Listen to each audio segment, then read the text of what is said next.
It's time for Rabbi Minkowicz's Weekly Torah Lesson, a place where life's most difficult questions are answered. Here with his spiritual perspective and insight, Rabbi Minkowicz.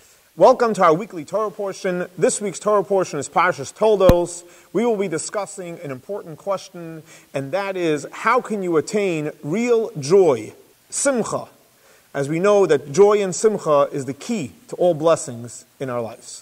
This week's Torah portion, Parshat Toldot, we learn about the life of Yitzchok, the second of the patriarchs. Now, Yitzchok is very interesting and unique in the sense that we know that Abraham resembled a Jew that had tremendous love for God. Yitzchok, on the other hand, a Jew that had tremendous awe and fear and trepidation of God. As it says, Pachad Yitzchok, the awe of Yitzchok. But nevertheless, if you give a look into this week's Torah portion, you find something very unique about Yitzchok and the life of Yitzchok. First of all, we see that Avraham traveled. He even went down to Egypt. Yitzchok was known to be an Oila Tmima. He stayed in the land of Israel, and God did not want him to leave. God says, you're holy, you're special, you're not leaving. Your whole life is going to be imbued with holiness of the land of Israel. Second thing we find by Yitzchok, Yitzchok was extremely successful.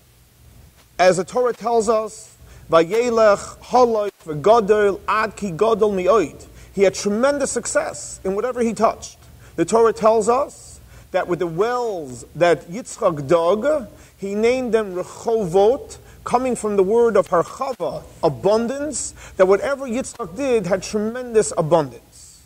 With the blessings that Yitzchok gave his children, Yaakov and Esav, is the famous blessings of V'yitin lecha Elokim. God should give you from the dew of heaven and the fat of the earth. And as we know, throughout the Torah, the blessings that Yitzchak gave his children are the greatest blessings recorded in the Torah, greater than Abraham and Jacob and Moses.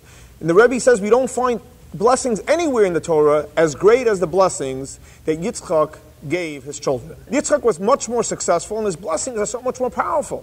What is it in the key ingredients in Yitzchak that he was so successful and so powerful spiritually?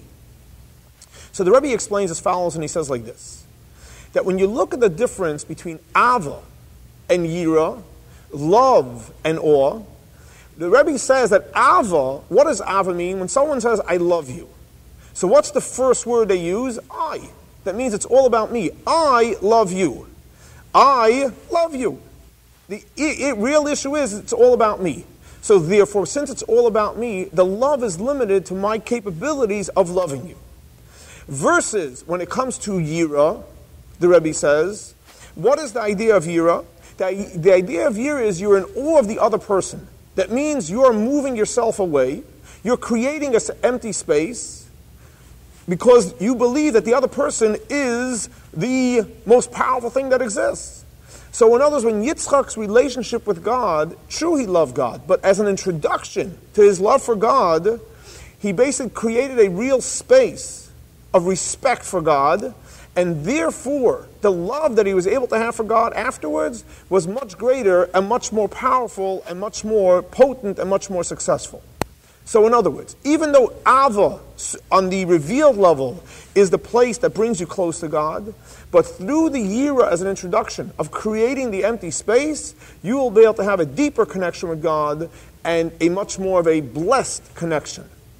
And hence, Yitzchok, the one that we know as the one of awe and fear, his translation of his name is what? Tzchok, Simcha. Because the ultimate joy comes when you have it as an introduction or creating space for another human being and for God. To answer the question, how does one create a life of joy and simcha that will bring him all the blessings? Follow the path of Yitzchak. Introduce before every experience and every interaction a little yira.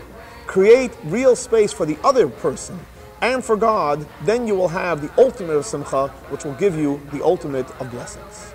Thank you so much for joining our weekly Torah Thought. We have classes here at Chabad. Thursday morning at 11 o'clock, Nechamie gives a beautiful Parsha class. Thursday evening at 7:30, there's a class in Kabbalah based on the teachings of the Arizal. Saturday morning, we have a Kabbalah class at 9 o'clock based on the teachings of the Rebbe, followed by davening and followed by a Kiddush. We look forward to seeing you at one of the classes, and we definitely look forward to seeing you next week on our weekly Torah Thought. Shabbat Shalom. It's Steinomite.